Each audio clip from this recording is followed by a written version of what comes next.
Oi, gente, meu nome é Eliane e eu tô aqui para falar para vocês um pouquinho sobre os crustáceos e suas características gerais e também sobre outros dois grupos que estão inseridos dentro dos crustáceos.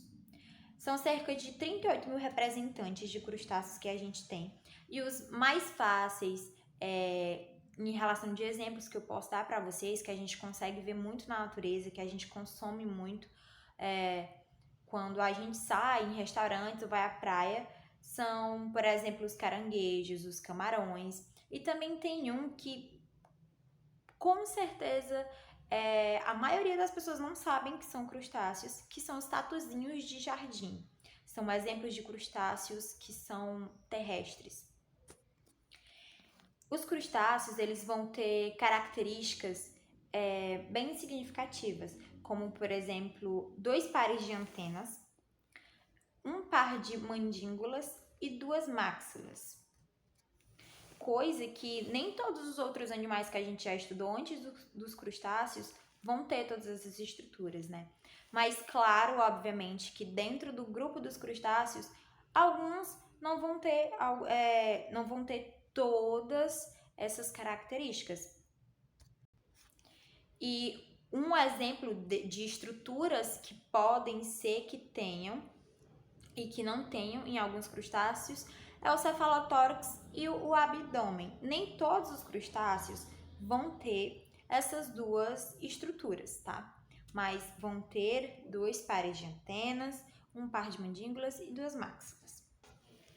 As suas apêndices, elas vão ser birremes, vão ter uma carapaça que vai servir para proteção do corpo do animal e vão ter cutículas que vão ser calcificadas, que vai servir para a resistência delas, o que é muito importante para esse grupo. As trocas gasosas aqui nos crustáceos, elas vão ser feitas por brânquias e o coração dorsal dos crustáceos, ele vai variar muito de tamanho, dependendo do tipo de grupo que esse crustáceo vai estar inserido. Porque a gente tem cerca de 6 grupos, 6 subgrupos, né, aí que se transformam no grupo crustáceo. Eles vão ter uma estrutura que é muito importante e que se destaca bastante, que são os olhos, os estatócitos, que eles vão servir para o equilíbrio desse animal. E o sistema nervoso desse animal vai possuir glândulos que vão se difundir um ao outro ao longo do corpo do animal.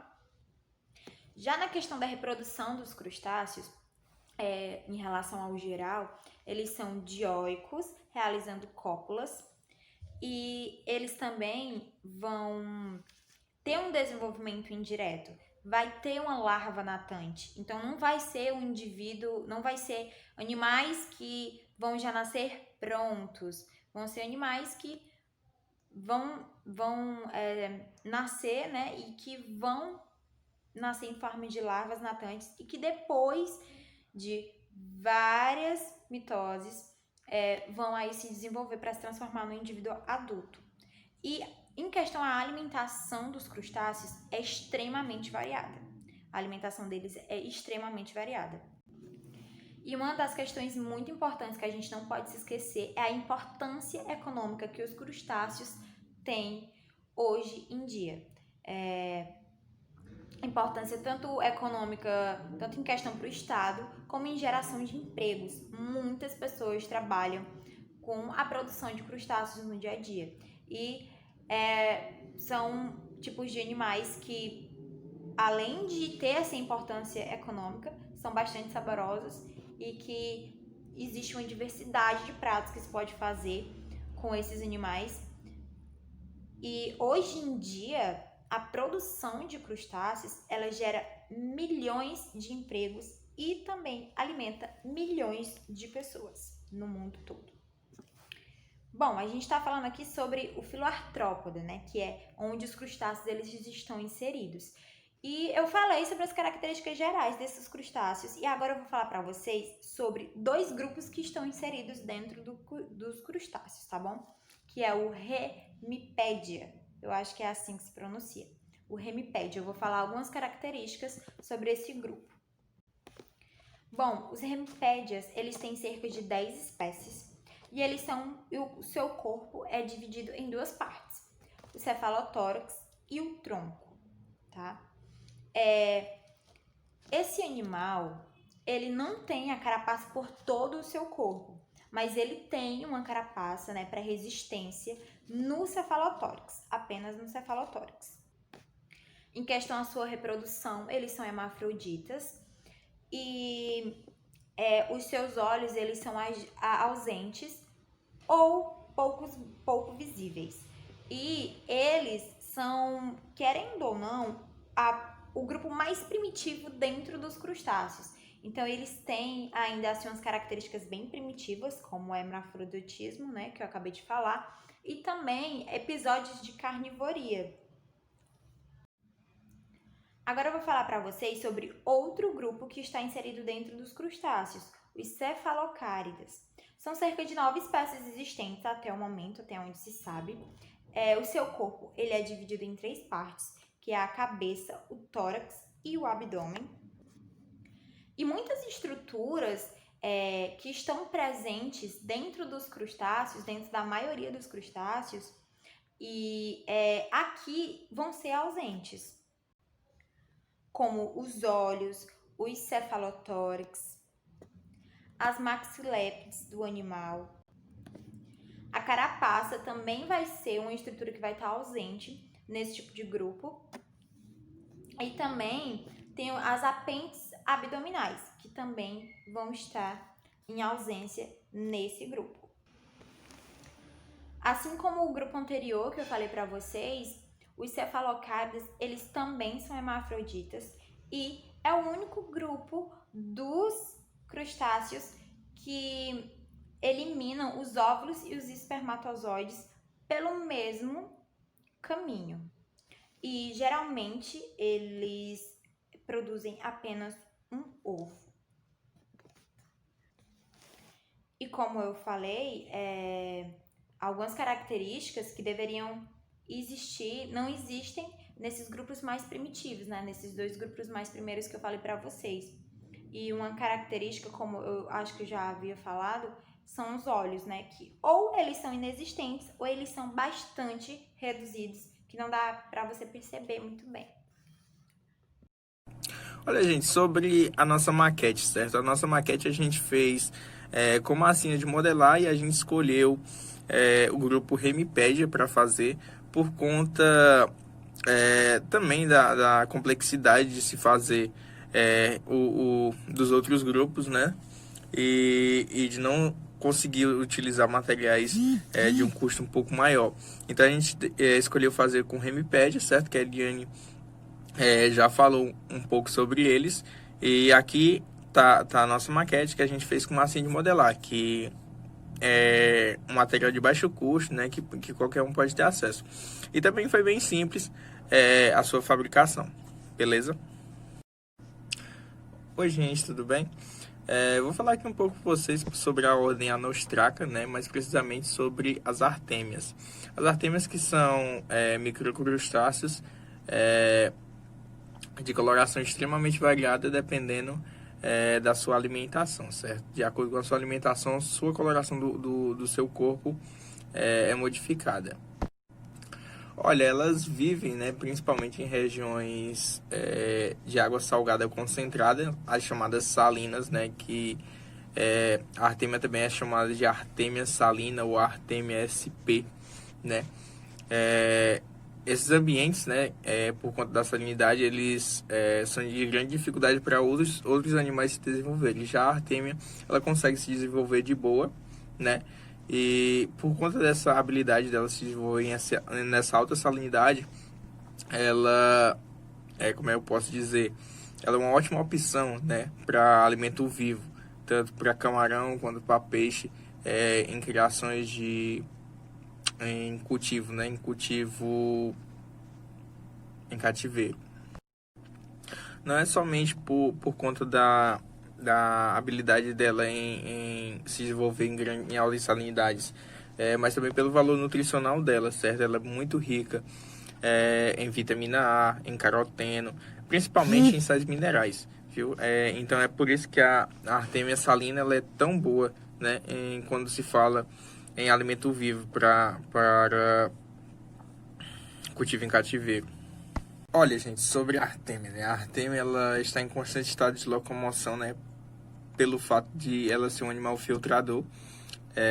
Essa locomoção ela serve tanto para ela se alimentar quanto para ela respirar, certo? Sobre o corpo da Artemia, né? Ela possui 11 pares de pernas torácicas, que variam um pouco no seu tamanho, certo? No tamanho desses pares de pernas. Cada perna possui 7 inditos. Esses inditos, eles possuem cílios. Esses cílios, eles auxiliam na filtragem e na coleta de alimentos. Olha, pessoal, também sobre o dimorfismo sexual, né? Como vocês já sabem, a diferença do macho para a fêmea. A fêmea da Artemia, ela tem uma bolsa incubadora no último segmento torácico, e o macho, ele não apresenta apêndices abdominais.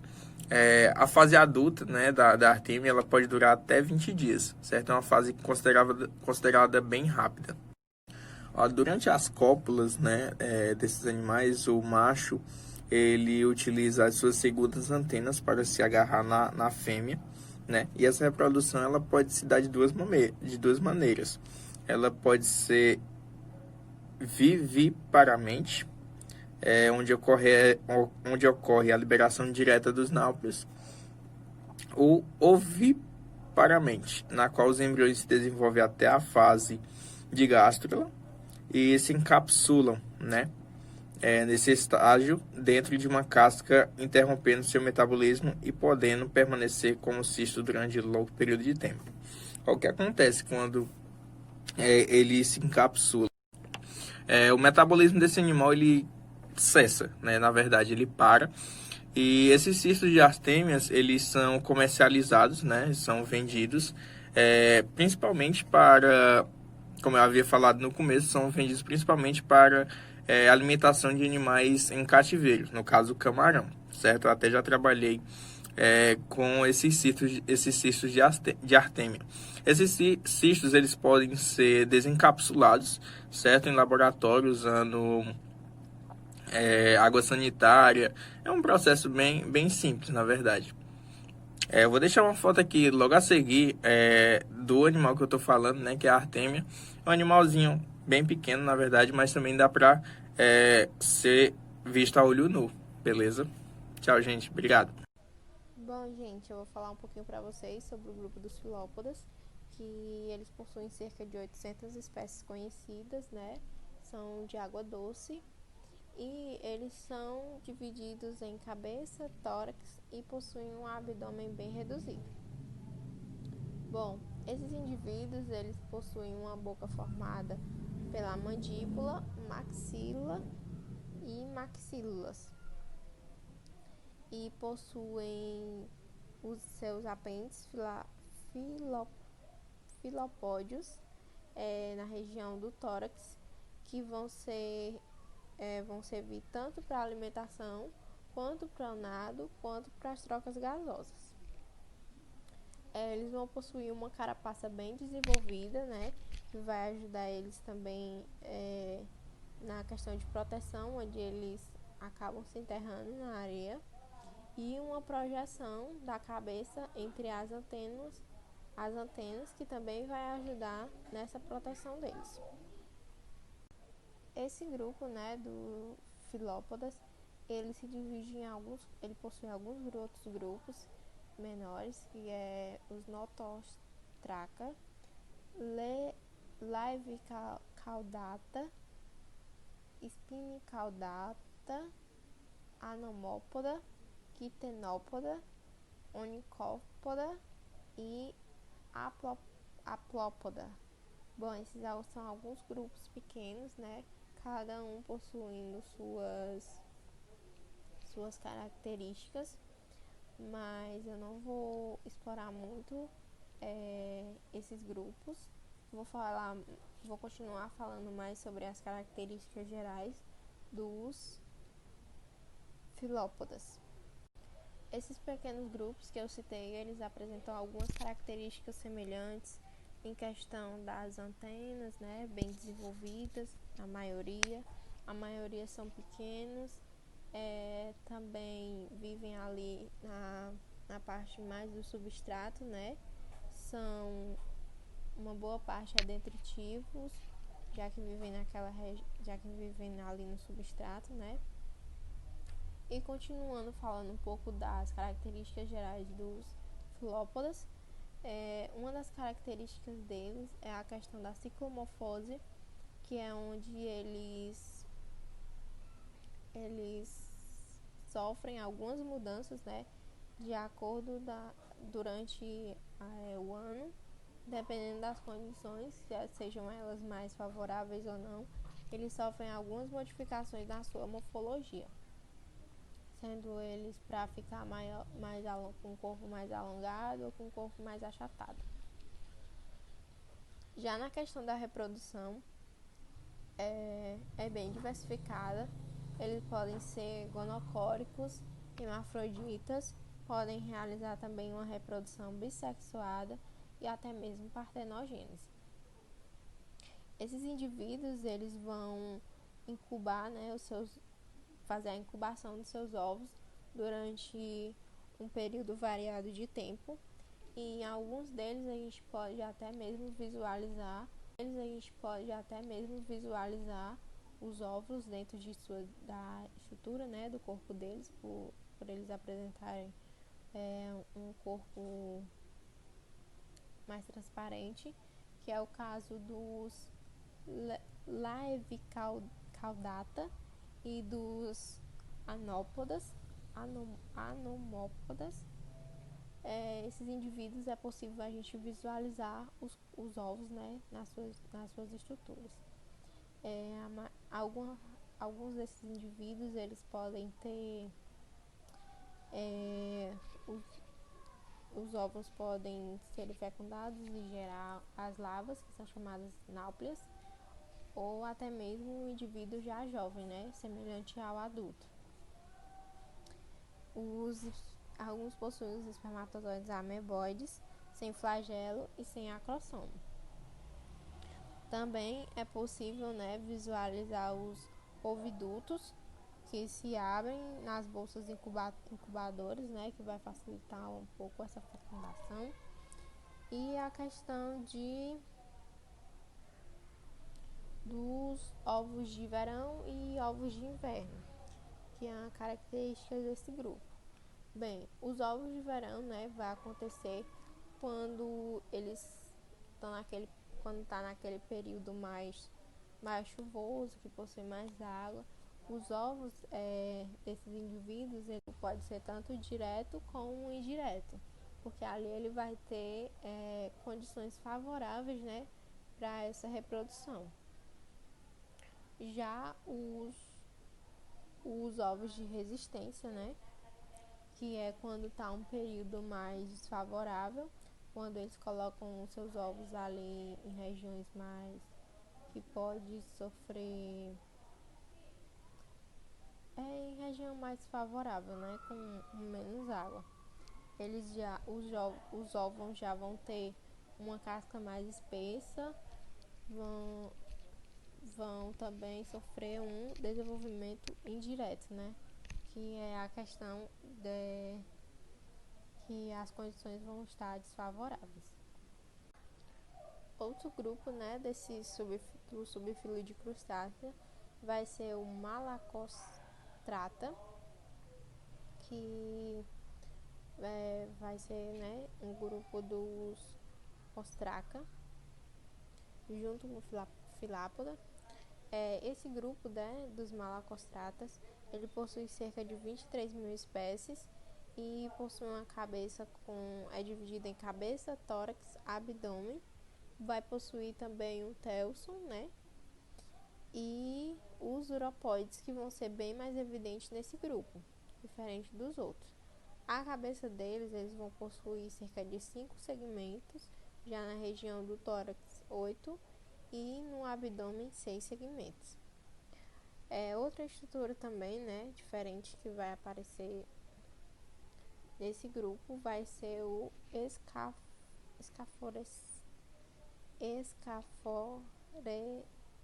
escafocerito. Escafocerito que ele vai ter uma função sensorial. Bom, esse grupo dos Malacostraca, ele vai ser dividido em alguns outros grupos, né? Que vai ser o grupo isótopa, que é onde são encontrados aqueles indivíduos que podem ser marinhos, de água doce, também podem ser terrestres. São os únicos crustáceos que podem ser exclusivamente terrestres, mas mesmo assim eles vão necessitar, né, de um ambiente úmido para poder viver. Eles possuem todas as suas patas são semelhantes e a sua respiração vai ser por pseudotraqueias. Essas pseudotraqueias elas vão ser originadas de algumas invaginações da epiderme e é como se fossem brânquias modificadas. Outro grupo, né, são os eufasiáceas, que são aqueles indivíduos mais conhecidos como crios, que possuem características como a bioluminescência. São indivíduos bem pequenos, né, que se assemelham aos camarões, mas não são camarões verdadeiros. Outro grupo sendo o maior, né, pertencente a esse grupo do Malacostraca, é o grupo dos decápodas. Os decápodas, eles possuem cerca de 10.000 espécies, né? E é o grupo que possui aquelas espécies de crustáceos mais conhecidas, né? Popularmente. Recebe esse nome de decápoda porque possuem 10 patas. Podem ser marinhos, como também de água doce. E falando um pouco da sua estrutura, né?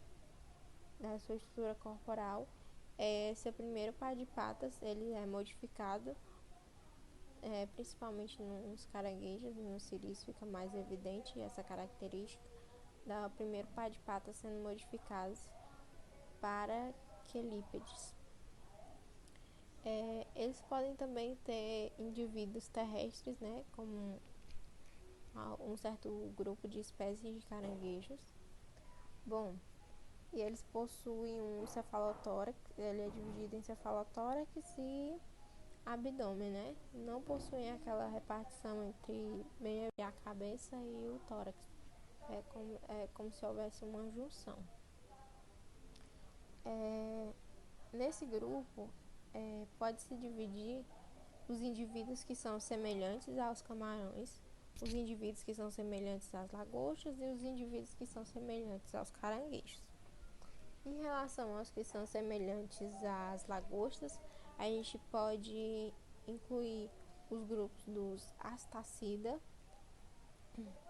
Thalassinídea e Palínora, que é aqueles que possuem um corpo mais achatado dorsoventralmente, né? Possuem os pleópodes, que eles não vão ser utilizados para natação, pela questão do peso, né, da carapaça, que é mais pesado em relação ao dos camarões, por exemplo. E eles vão possuir os urópodes bem mais desenvolvidos que nas outras espécies, que fica bem mais evidente, né, naquela parte do finzinho do abdômen, onde eles podem usar esses urópodes, né, para a questão da movimentação. Já os grupos que são mais semelhantes aos camarões podem ter os grupos das espécies, os grupos Penalídea, Sternopodídeas e Carídea. Bom, esses grupos, né, eles já vão possuir um corpo bem mais cilíndrico e achatado também. E seus quelípodes, eles podem estar tanto ausentes como presentes.